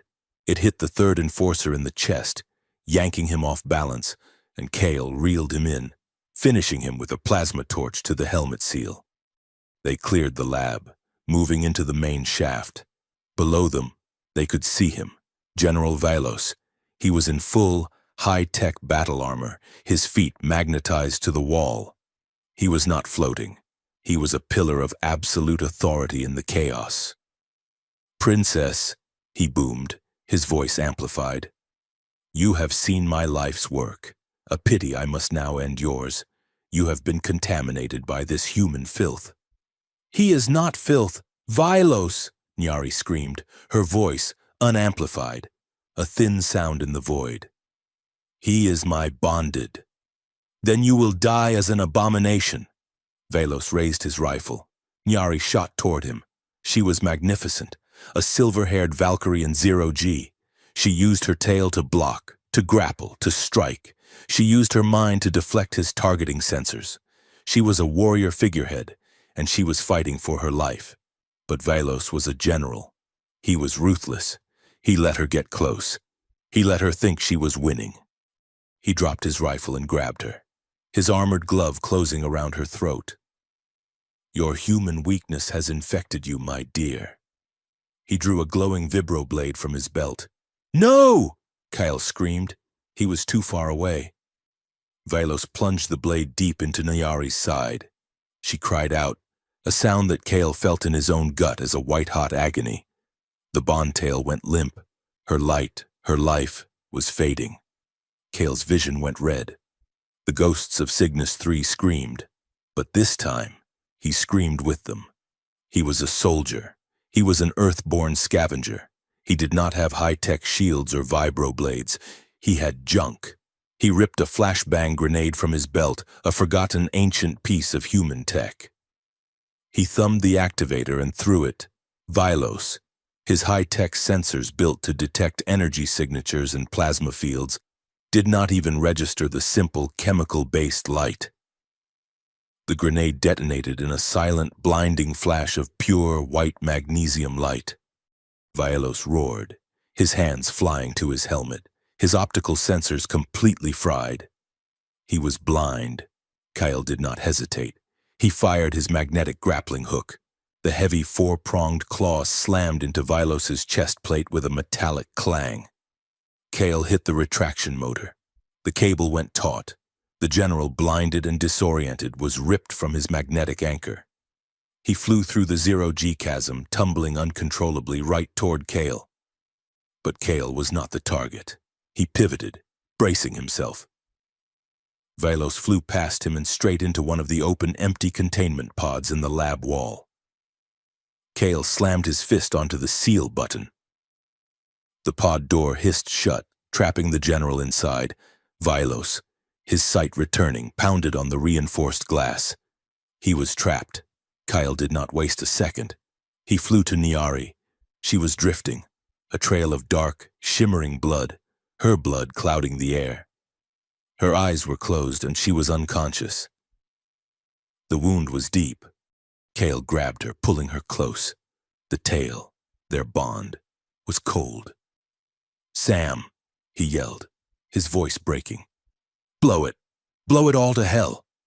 He wrapped his arms around Nyari and kicked off, firing his thrusters, racing for the hangar. He could hear the station's core beginning to whine, a high-pitched sound that vibrated through the metal. They tumbled into the stray dog an instant before the airlock slammed shut. Kale did not even strap in. He threw Nyari onto the deck of the cockpit, her blood pooling on the metal. He slammed his hand on the thrusters, firing the engines at 150%. The little freighter shot out of the hangar, its engines screaming. "Clear the blast radius, Kyle!" Sam shouted. 5-4. Kyle looked at the main viewport. In the reflection, he could see Nyari, bleeding, maybe dying, on his floor. 3-2-1. Kyle looked back at the asteroid. It detonated. A silent, blinding, beautiful fireball that expanded in the void, vaporizing the station, the research, the enforcers, and General Vilos, trapped in his glass tomb. The shockwave hit the stray dog, sending the ship tumbling. Kyle fought the controls, leveling them out. He looked down at Nyari. Her breathing was a shallow, ragged whisper. "Sam," he said, his voice flat, all the rage gone, leaving only a cold, hollow terror. "Find me the nearest friendly port. Medical. Now." "There is nothing in this sector. Kale. Nothing that can handle her biology." Kale looked at the datapad, the file from Jax, the file that mentioned a hybrid program. There was only one option, the one place that might understand. "Set a course for the Cygnus 9 Rebel base," he said. "Kale, that is a 5-day jump. She will not make it." "Then she is not the only one," Kale growled, injecting a stimulant into his own leg. He grabbed the medkit, the useless human medkit, and pressed it against her wound. "I will keep her alive. I will bleed for her if I have to. Now fly." He wrapped his arms around her on the cold deck, pressing his body against hers, trying to give her his warmth, his life, anything. He felt the tail, their bond, pulse once, a faint, desperate flicker of light, and then go dark. The stray dog did not fly. It bled. It limped through the churning ammonia ice clouds of the gas giant Cygnus 9, a wounded animal seeking a place to die. Kale sat at the helm, his body a single unified knot of agony. For 5 days, he had not slept. He had kept Nyari alive with his own blood transfusions, patched through the suit's medical interface, a desperate, flawed loop of life support. Her wound, inflicted by Vilos's vibroblade, was not just physical. It was designed to sever Livani neural pathways. It was a killing stroke, and the only thing that had kept her heart beating was the bond. The tail wrapped limply around his waist was a cold, heavy weight, but he could feel her life, a faint flickering ember tied to his own. If she died, he knew with absolute certainty, a part of him would die with her. "Sam, are we close?" he rasped, his throat raw. "I am broadcasting the hybrid genetic signature as you instructed," the AI replied, its voice strained. "We are approaching the coordinates. They are not responding. Keep broadcasting." Kale looked down at Nyari. He had moved her to the co-pilot's chair. Her shimmering skin was a dull, chalky white. Her blood, dark and opalescent, was crusted on his hands, his clothes, and the deck. "Hang on, Nyari, just hang on." A light flashed on his console. A docking tractor beam, powerful and precise, locked onto the stray dog and began to pull them. "We are being tractored. Kale," Sam said.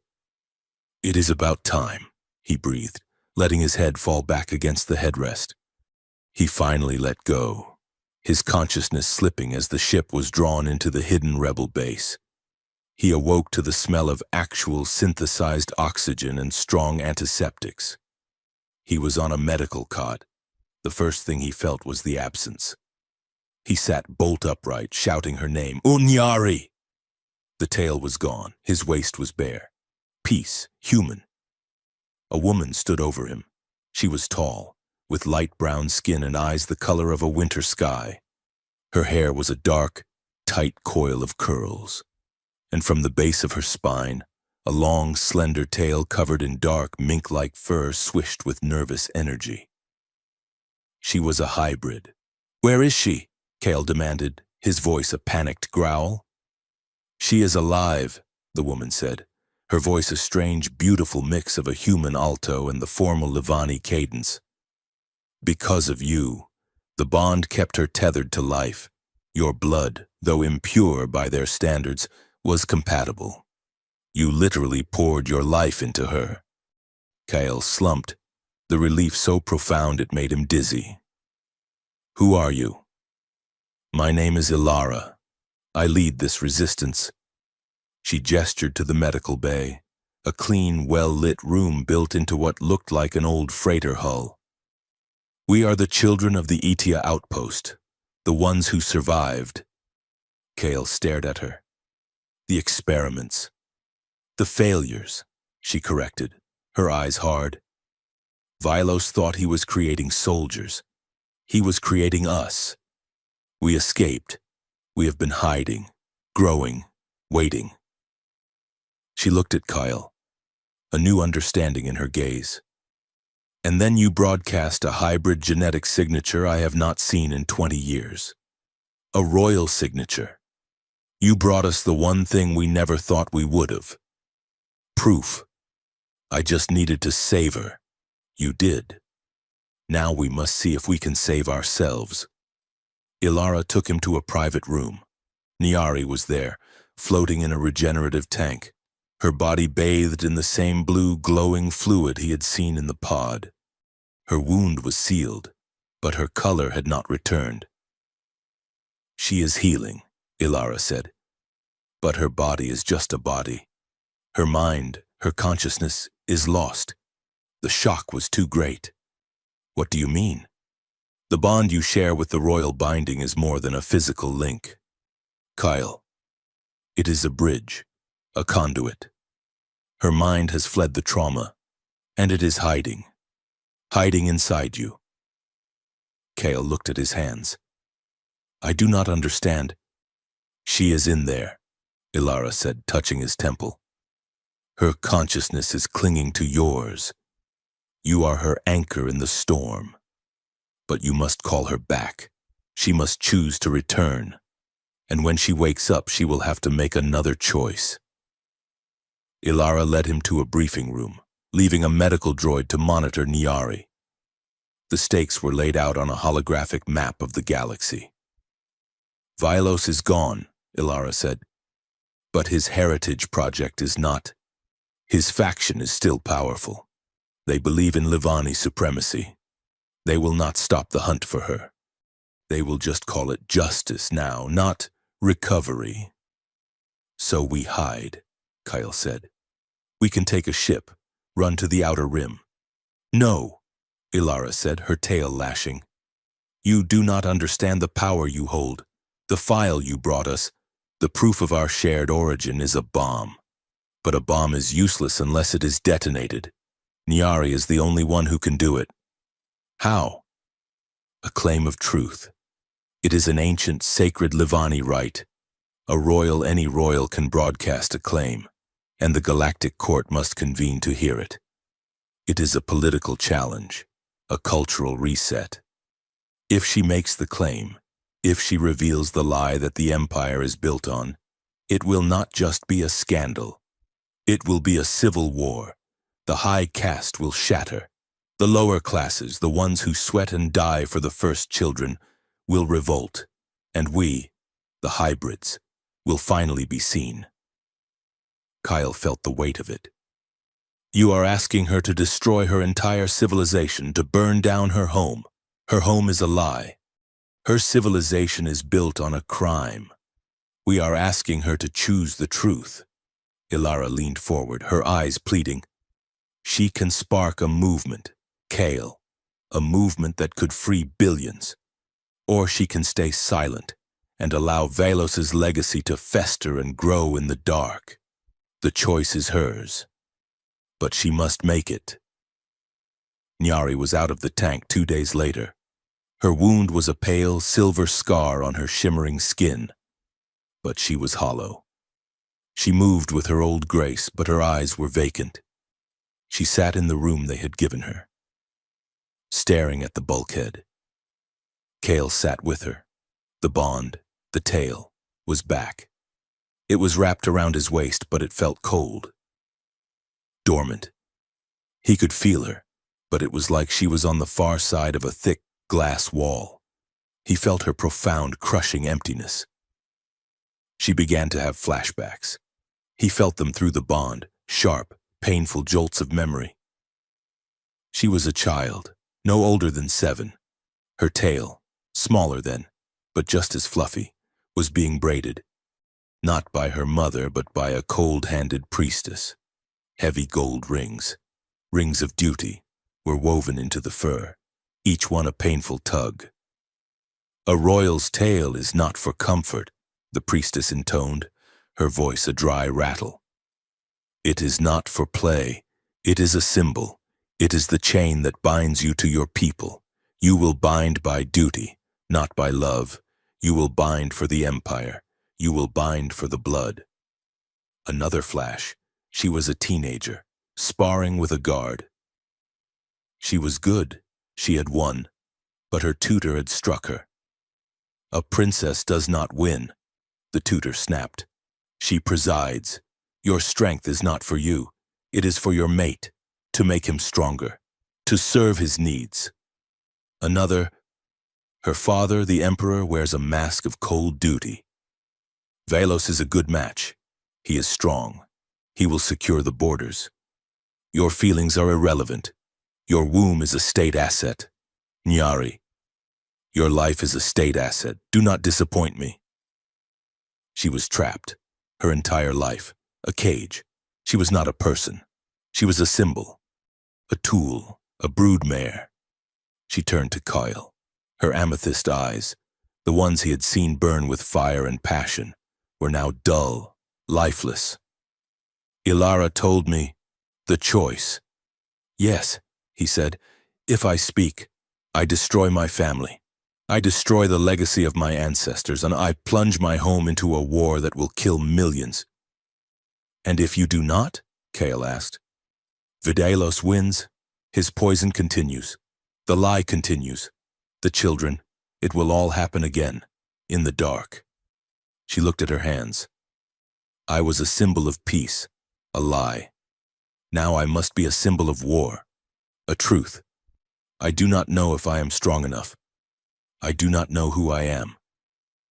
Kale felt a surge of anger, not at her, at them.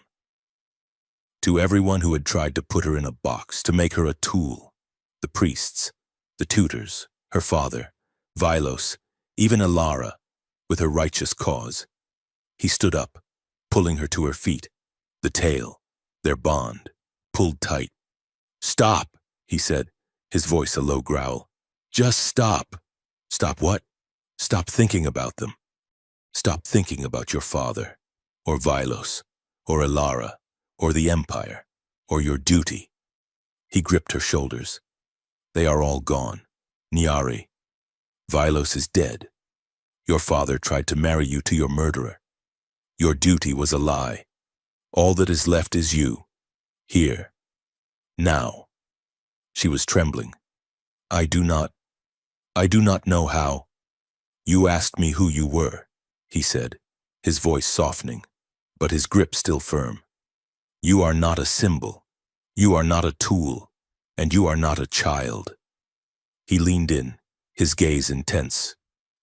If you do not fight for yourself now, if you do not decide what you want, for your life you will never know who you really are. They will have won. Vilos will have won. She stared at him, her eyes searching for him. She saw the scars on his soul, the echoes of his own lost identity. She saw the man who had yelled at her, bled for her, and now was challenging her. A single tear rolled down her cheek. I am afraid. Kyle. I know, he said. So am I. And then she was the one who moved. She rose up on her toes and kissed him. It was not the desperate, raw kiss of the sewer. It was not the chaste kiss of shared grief in the lab. This was a claim.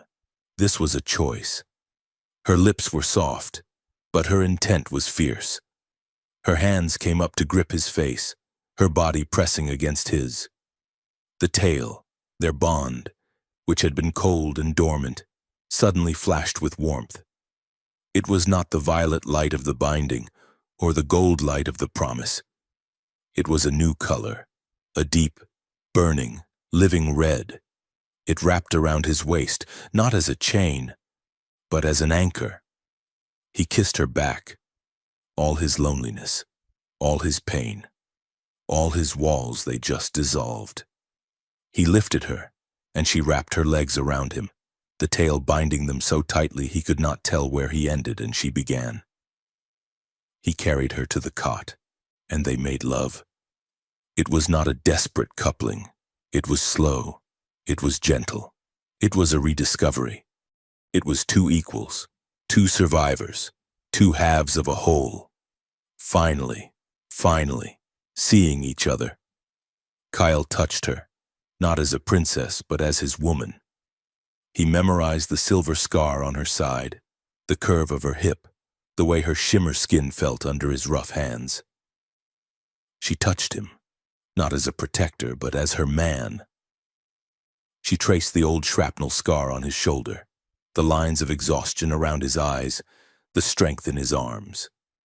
It was an act of profound, defiant tenderness in a universe that had shown them nothing but cruelty.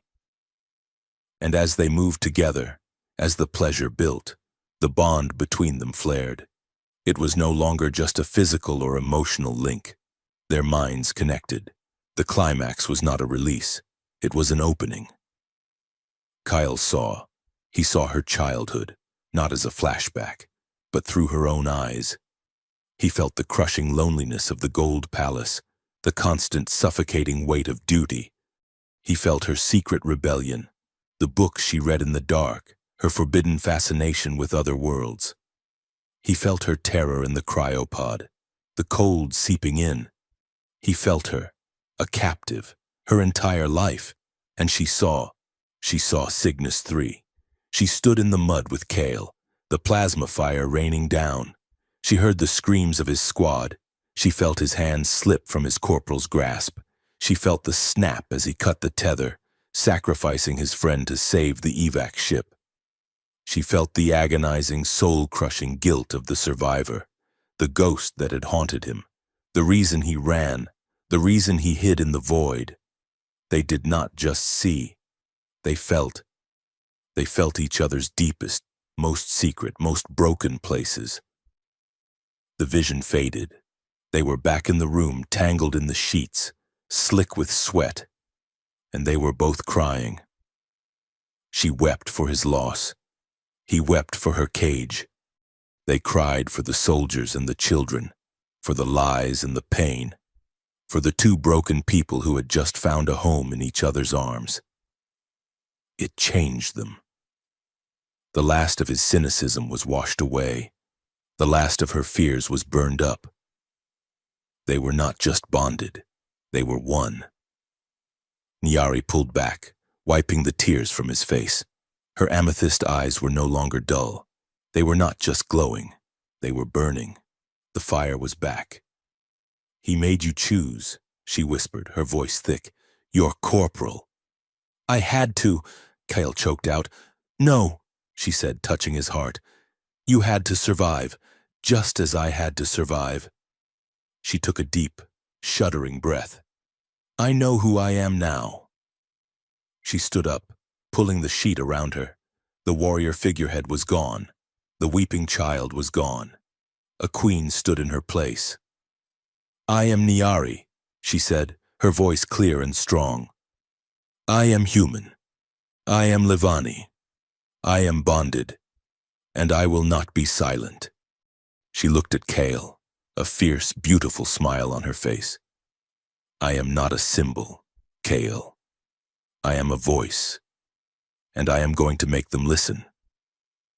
Kale got to his feet. The cold dread, the ghosts were gone. For the first time in his life, he was not running from a war. He was walking into one, with her. "What is the plan, Princess?" he asked, a small smirk on his face. She kissed him, a quick, hard peck. "The plan is to get dressed. My chosen." They walked into the briefing room 2 hours later. Alara and her hybrid rebels were there. Kyle and Nyari were dressed in clean flight suits. Nyari's silver hair was braided for combat. Her tail was wrapped around Kale's waist, a proud, undeniable mark of their union. "Alara," Nyari said, her voice ringing with an authority Alara had never heard. "I need your fastest ship and your strongest transmitter." "Where are you going?" Alara asked, her eyes wide. "To the Galactic Court, on Liven Prime." "That is suicide," Alara said. "They will shoot you down before you even enter the system." "No, they will not," Nyari said, "because we are not going to be silent." She walked to the transmitter. "Kale, with me." She activated the galaxy-wide broadcast, aiming it at the Levani capital. She knew this channel, the one reserved for royal decrees. She took Kale's hand, holding it up, showing the bond.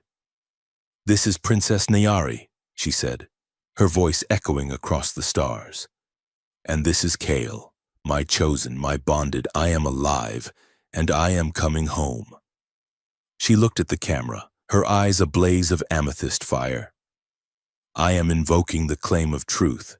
I am coming to the Galactic Court, and I am going to tell you everything." Liven Prime was a jewel of gold and white, hanging in the black. It was the heart of an empire, a fortress world that had not seen a hostile ship in 1,000 years. Now, it was staring down one. Ilara's ship was fast, a modified rebel courier, but it was a gnat against the mountain. As they broke FTL, the fleet materialized from the golden haze of the system's star. Not dozens, but hundreds of Levani warships, destroyers, cruisers, and at the center, a flagship the size of a small moon. They formed a perfect interlocking sphere of annihilation around the orbital path to the capital. The comms on the rebel ship screamed with jamming signals, then went silent. A single cold voice filled the cockpit. "Unidentified vessel. You are harboring a genetic abomination and a fugitive. You have failed to power down. You will be vaporized. You have 10 seconds. Nyari, in the co-pilot's chair, gripped the console. Her face was pale, but her eyes were fire. "They will not listen to me, not yet." "No," Kyle said, his voice a low growl. He leaned over, his hand brushing the tail that was a permanent living belt around his waist. "But they will listen to me." He hit the broadcast switch, opening a channel to the entire fleet. "This is Kale," he barked, his human voice rough and alien in their pristine comms. "The contamination you are talking about, you can kill us. That is fine. We are one ship." He patched Sam's data pad into the system. But the file from Outpost Atia is not just on this ship. It is on a dead man's switch, tied to my life and hers. If our hearts stop, the entire Heritage Project file, Valos's confession, the gene maps, the child experiments, it all gets broadcast. To every news agency from here to the human core worlds, your lie becomes the galaxy's joke in about 5 minutes. Silence. The 10-second countdown had stopped. He is bluffing. A new voice, a panicked high-caste captain, snapped over the channel.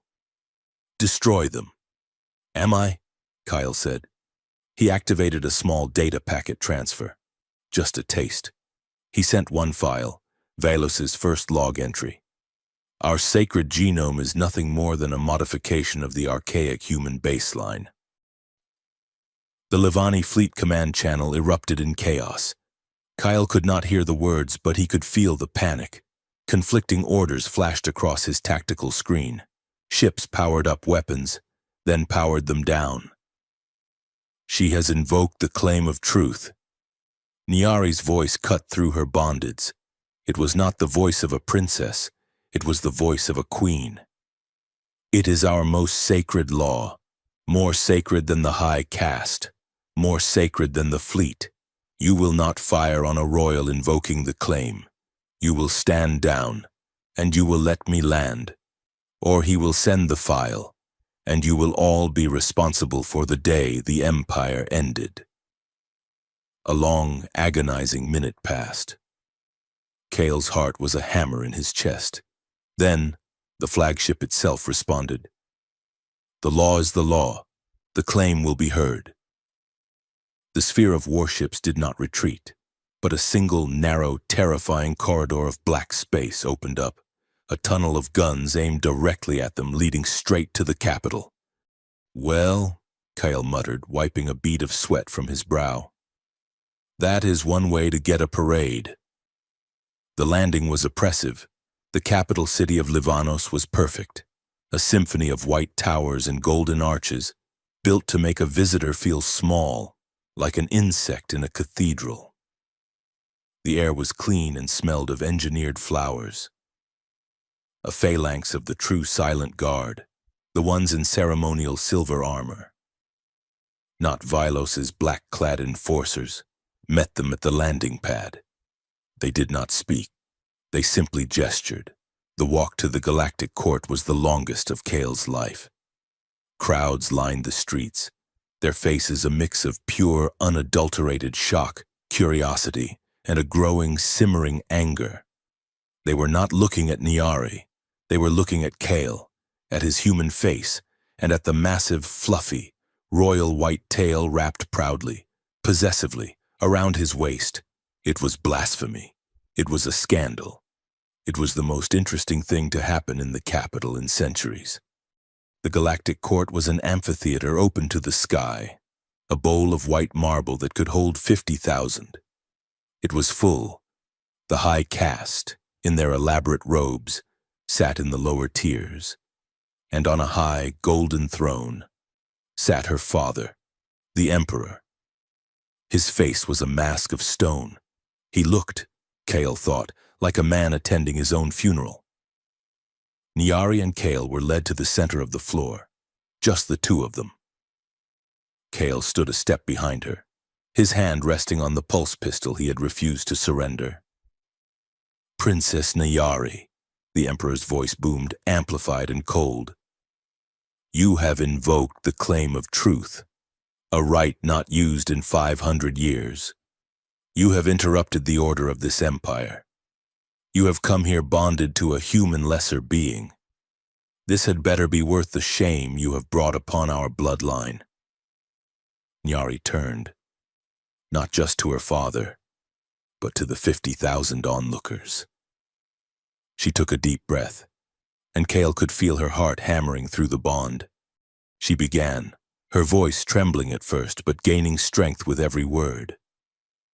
I was taught my whole life about our bloodline, she said, her voice carrying to every corner.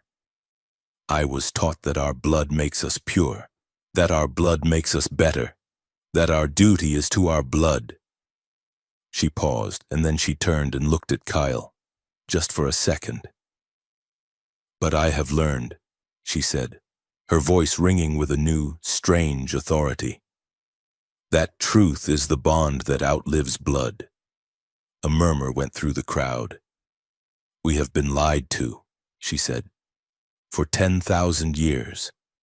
We are not the first children of the stars. We are their descendants, just like humans." She activated her data pad on the massive holographic projectors all around the court. The files from Atia appeared, Vilos's face, his confession. "We are an offshoot of humanity." The court erupted. Shouts of heresy and lies rang out. "It is the truth," Nyari shouted over them. "A truth General Vilos used, not to enlighten, but to destroy." She showed them the Heritage Project, the images of the human children, twisted and broken by Livani gene splicing. The court went silent, a vast, horrified intake of breath. This was not a political disagreement. This was a stain. "He did this," Nyari cried, her voice breaking. "He did this to secure power. He tried to murder me to start a war.